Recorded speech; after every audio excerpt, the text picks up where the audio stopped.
지금은 너희가 근심하나 내가 다시 너희를 보리니 너희 마음이 기쁠 것이요 너희 기쁨을 빼앗을 자가 없으리라.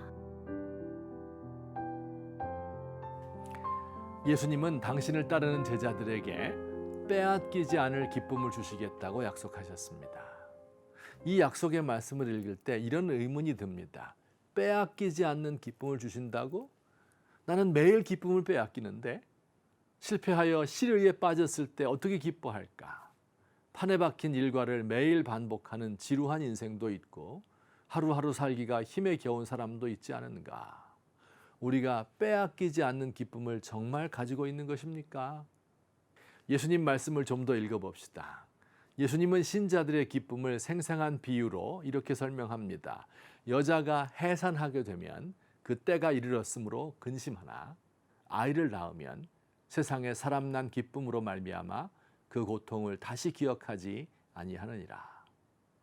예수님의 십자가를 바라보아야 하는 제자들의 고통이 마치 해산이 임박한 여인의 고통과 같지만 잠시 후 아이를 낳고서는 고통을 다 잊어버리는 엄마와 같이 고통은 온데간데 없고 기쁨만 남을 것이라는 말씀입니다.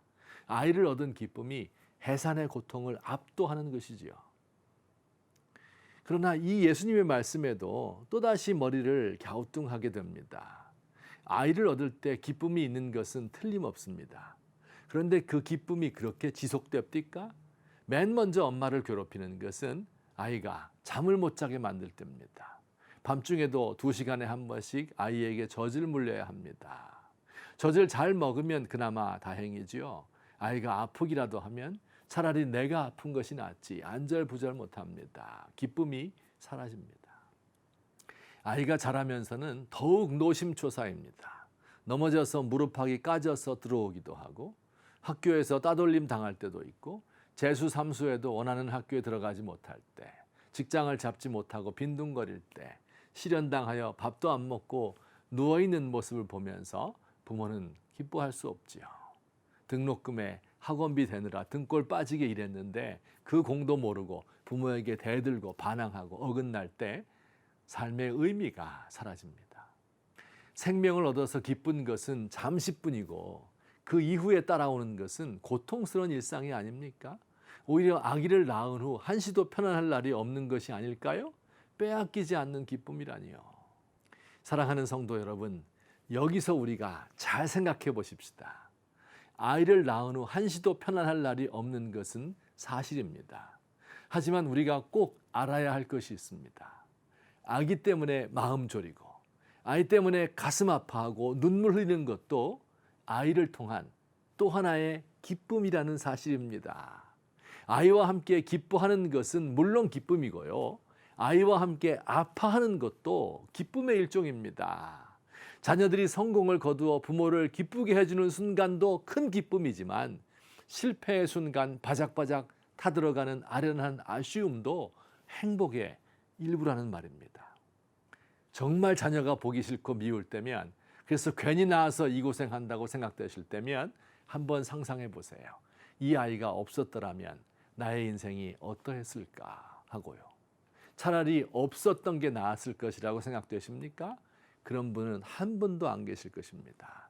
자녀가 없었으면 내 삶이 어땠을까 상상할 수도 없고 상상하기도 싫습니다. 아이를 얻는다는 것은 가슴 속에 기쁨의 샘이 하나 심겨지는 것입니다. 때로 그 샘이 마르기도 하고 쓴물이 나오기도 하지만 모든 부모는 언젠가 그 샘에서 다시 기쁨의 맑은 물이 솟아날 것을 믿습니다. 우리가 예수를 믿을 때 우리의 가슴 속에 기쁨의 샘이 하나 심겨지는 것입니다. 빼앗기지 않는 기쁨의 샘입니다.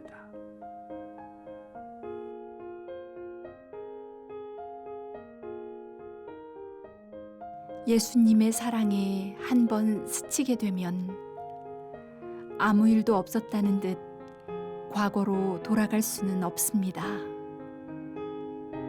예수님의 진리의 말씀을 한 번이라도 듣고 깨닫게 되면 의미 없는 세상의 소리들이 시끄러운 소음에 불과하게 됩니다.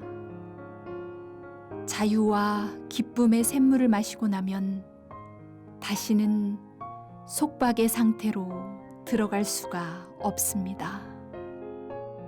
주님, 제 안에 마르지 않는 샘이 심겨져 있습니다.